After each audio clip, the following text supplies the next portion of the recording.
and welcome. I'm Brossard, and here's what happened this week. On Monday, activists and unions protested for their rights on International Labor Day. In Taipei, thousands of people gathered to ask for higher wages, better rights, and more respect. Bing Wong was there.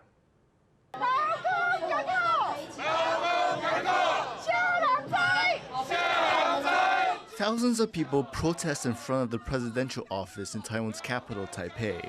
It's the annual labor rights protests. Organizers say this is the largest rally ever.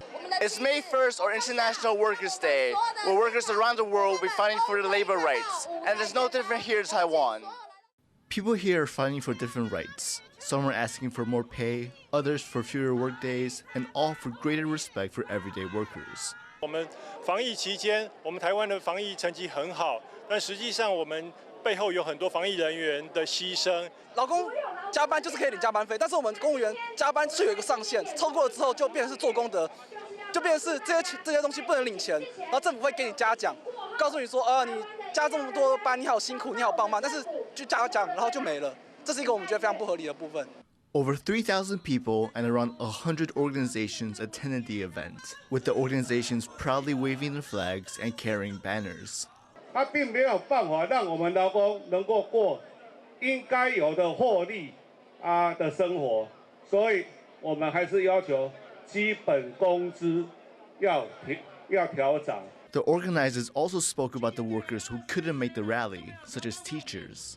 While May 1st is recognized as Labor Day in Taiwan, it's not a holiday for all. Students still have to go to school, meaning teachers have to work.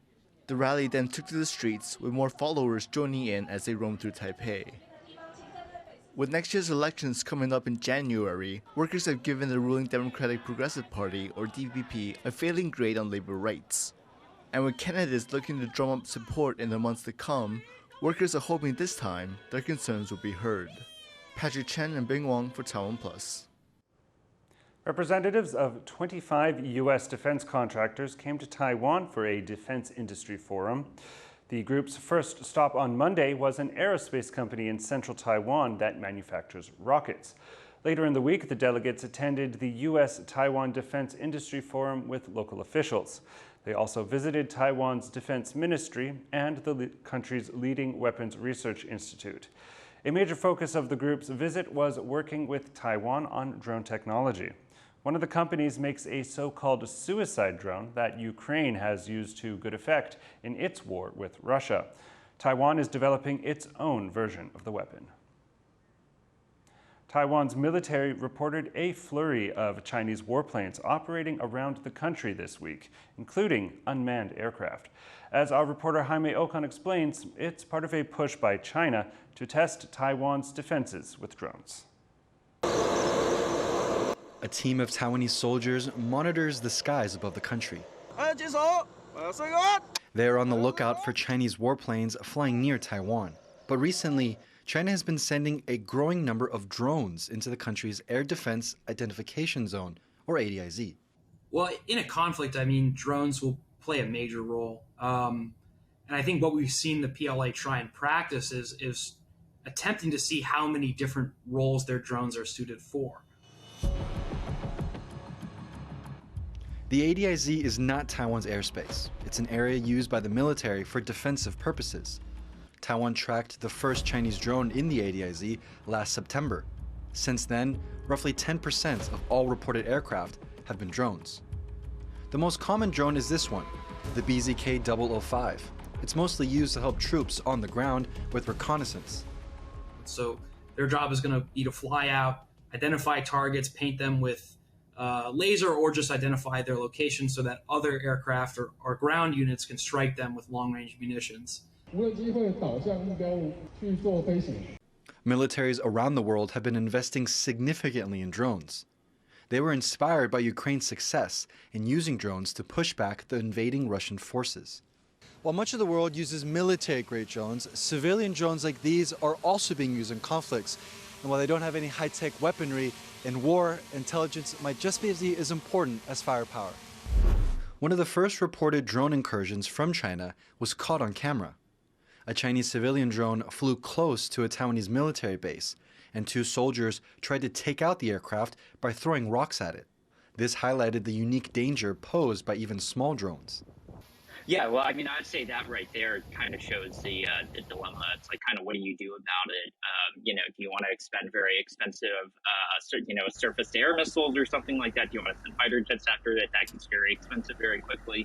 China's military has grown exponentially over the past 2 decades. Its air force is now 4 times the size of Taiwan's. One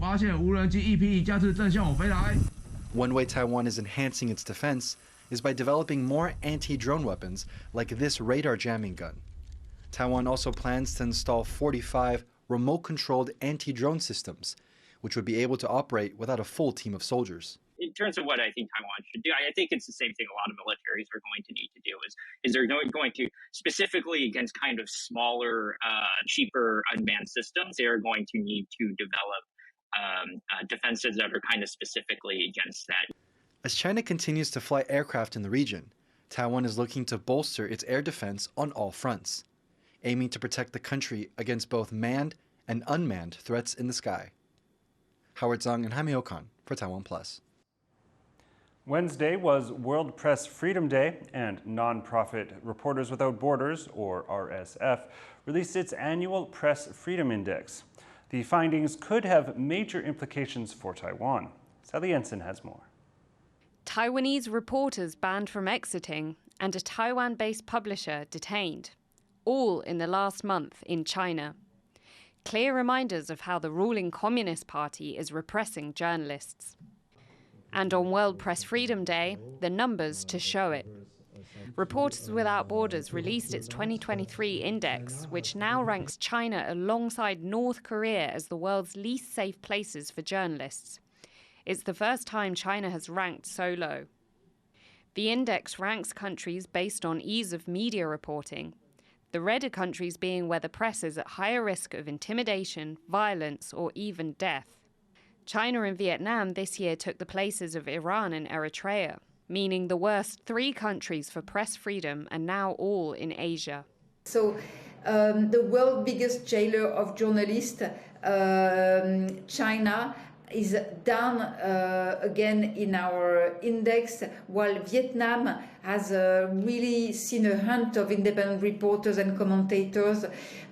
They stand in stark contrast to nearby Taiwan, whose press freedom continues to rank highly in the region. But the downgrading of its neighbour China signals the ever-growing threat to Taiwan's media landscape. Taiwanese people already have one of the lowest levels of trust in their media amongst democracies. Only 33% trust the press, the lowest level in the Asia-Pacific region. Many in Taiwan view the media as biased and overwhelmingly in favour of specific political parties or corporations. It's more like a self-censorship. And I've heard a story in which a media outlet was actually trying to cover a story that might be harmful to one of its biggest donors or sponsors, and so they ended up just giving up the idea to report on that issue. That's one of the possibilities that you can see how corporates can interfere in media reporting.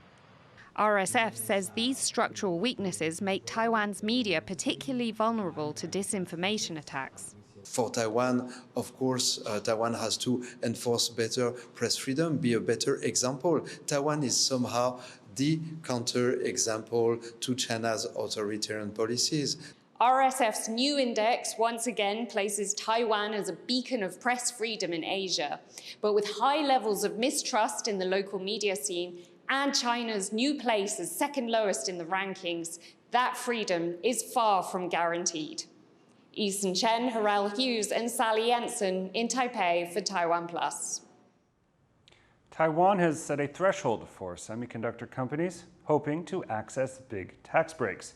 It's the latest stage in the rolling out of Taiwan's Chips Act, legislation aimed at bolstering Taiwan's position at the forefront of the global chip industry. James Chater reports. Over the next month, Taiwan will collect public opinions on its version of a Chips Act. It's the latest step in enacting legislation that Taiwan hopes will secure the country's position at the forefront of semiconductor production, the brains of modern electronics. 我们的经济部的想法是让台湾的这个研发再增加，然后领先的地位在国际上保持领先。Taiwan's Chips Act will provide companies in research and development tax credits of up to 25% for investment in innovation and 5% for investment in advanced chip-making equipment. To qualify, companies will need to spend more than 6 billion Taiwan dollars on research and development, around 195 million US dollars, and that spending must account for more than 6% of the company's annual sales. Taiwan produces 90% of the world's most advanced semiconductors. But tensions with China, which claims Taiwan as part of its territory, have stoked concerns about over-reliance on Taiwanese chips. In response, several countries have unveiled multi-billion-dollar packages to attract chip companies to set up shop and protect their supply of the critical technology. Apart from setting aside more than 50 billion US dollars for chip development, the US Chips Act also provides a 25% tax break for investment in chip manufacturing equipment. Japan has approved 770 billion yen for domestic chip investment, with grants of up to 50% of capital expenditure. South Korea has promised 410 billion US dollars for its chip industry, with tax breaks of 15% for investment in chip-making facilities. Taiwanese chip giant TSMC is expected to benefit from Taiwan's Chips Act. The main chip supplier to Apple is already building factories elsewhere, with a 40 billion US dollar facility under construction in the US. But TSMC has recently expressed frustration with the terms of its US investment. We are in close and constant communication with the U.S. government so that we fully understand all the details and provide our feedback and comments to them. Taiwan's Chips Act is scheduled to come into force next year. Now, businesses have the opportunity to say whether the benefits on offer are enough to keep them in Taiwan. Damon Lin and James Chater for TaiwanPlus. A high school in central Taiwan is under fire for racist posters. This incident has reignited conversations about racism against Indigenous children in schools. Bing Wang has this story as well. An apology from a high school principal in Taichung, central Taiwan, to his school's Indigenous students and their parents. This comes after other pupils made a racist poster against Indigenous people, which was hung at a school fair. The poster shows discriminatory language using homophones in Mandarin. 本校对于让原住民族朋友受到歧视，甚至于感受到伤害，感到十分的抱歉，并且愿意承担所有的教育责任。 The principal says the poster was immediately removed. The students responsible also apologized via a statement. Bullying and racism against members of the Indigenous community are common in Taiwanese schools. Just last year, an Indigenous student, also in Taichung, was verbally abused by a classmate, resulting in a fight. A few weeks ago, Indigenous students in the same city were insulted in a messaging app. They left the group, but the other members kept re-adding them. 我们的原住民孩子不敢上学，因为他们在学校被拉群组，被进去辱骂、取笑、嘲弄、霸凌。 There are 16 officially recognized Indigenous groups in Taiwan, all with their own rich history. Numbering around 600,000, Indigenous people make up 2.5% of the population. Because of how small a minority they are, rights activists are calling for schools to have better understanding of Indigenous peoples. 是不是可以有一个辅导的机制，可以把这些族群主流化的思维纳进去这些辅导的流程里面？ The Ministry of Education will launch a full investigation into the incident. The school has promised to get to the bottom of the matter and ensure Indigenous students get the help they need. Ricky and Bing Wang for TaiwanPlus. Thank you for watching. Here's what happened. Remember to download the TaiwanPlus app for more stories from Taiwan and around the world. Finally, today we leave you with images of a 4-month-old polar bear cub at the Hamburg Zoo in Germany. I'm Brossard. Take care and see you next week.